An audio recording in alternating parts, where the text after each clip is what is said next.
Hello friends, तपाईहरुलाई learn and grow YouTube च्यानलमा स्वागत छ।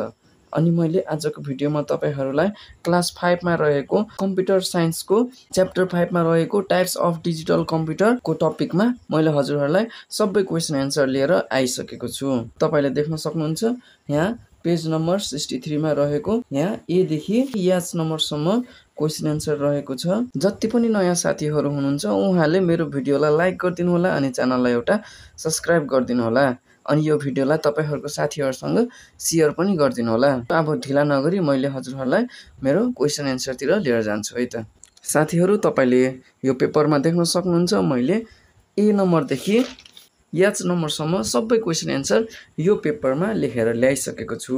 अब मैले हजुरहरुलाई पालै पालो सबै क्वेशन एन्सरहरु पढेर सुनाइदिने छु अनि हजुरहरुले यो भिडियोलाई पौज गरेर यसमा भएको क्वेशन एन्सरहरु तपाईले आफ्नो नोटमा सार्न सक्नुहुन्छ। साथीहरु, अब मैले ए नम्बरबाट सुरु गर्न जाँदै छु। ए नम्बरमा रहेको छ what is a digital computer, list the area where the digital computer are used भनेर हामीलाई क्वेशन दिएको छ। A digital computer is a general purpose computer that use binary digit and capable of performing a variety of tasks भनेर यसरी हामीले लेख्न सक्छौं। The area where the digital computers are used is given below भनेर एउटा education, एउटा health, एउटा research centre, अर्को बिजनेस अनि अर्को इन्टरटेनमेन्ट अनि अर्को इन्डस्ट्री भनेर हामीले यसरी लेख्न सक्छौं। अब B number What types of tasks can be done with a digital computer भनेर हामीलाई क्वेशन दिएको छ। The types of tasks can be done with a digital computer are भनेर preparing document, preparing spreadsheet, preparing presentation, composing songs, editing movies, playing games, etc भनेर हामीले यसरी be नम्बरको answer लेख्न सक्छौं। अब C number list the different type of digital computers भनेर हामीलाई क्वेशन दिएको छ।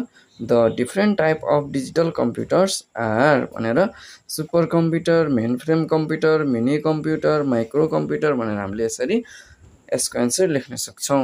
अब D number what is a super computer, does Nepal have a super computer भनेर हामीलाई क्वेशन दिएको छ। Super computer is the fastest and most expensive computer that many people can work at the same time भनेर हामीले यसरी लेख्न सक्छौं।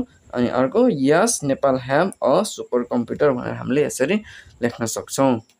अब E number what is a mainframe computer, for what task it is used भनेर हामीलाई यसरी question दिएको छ अनि हामीले एन्सर लेख्नु पर्दा a mainframe computer is faster and more powerful than mini computer and micro computer भनेर हामीले यसरी लेख्न सक्छौं। It is used for processing a large volume of data such as census, industry and consumer statistics, financial transaction processing, etc. अब F number what is a mini computer, the computer which is bigger than microcomputers and smaller than mainframe computer is called mini computer. अब जी number what is microcomputer, list the different microcomputers यसको answer रहेको छ microcomputer is a single user computer that performs one task at a time. The different microcomputers are desktop computer, laptop computer, palmtop computer भनेर हामीले यसरी लेख्न सक्छौं। अब हामी क्वेशन एन्सरको अन्तिममा आइसकेका छौं। अन्तिममा रहेको छ H number list any two differences between a desktop computer and a laptop computer. The two differences between a desktop computer and laptop computer are desktop computer a desktop computer need to be placed on a desk or table. Laptop computer a laptop computer can be kept on your lap and use it. अब second points it is not portable computer.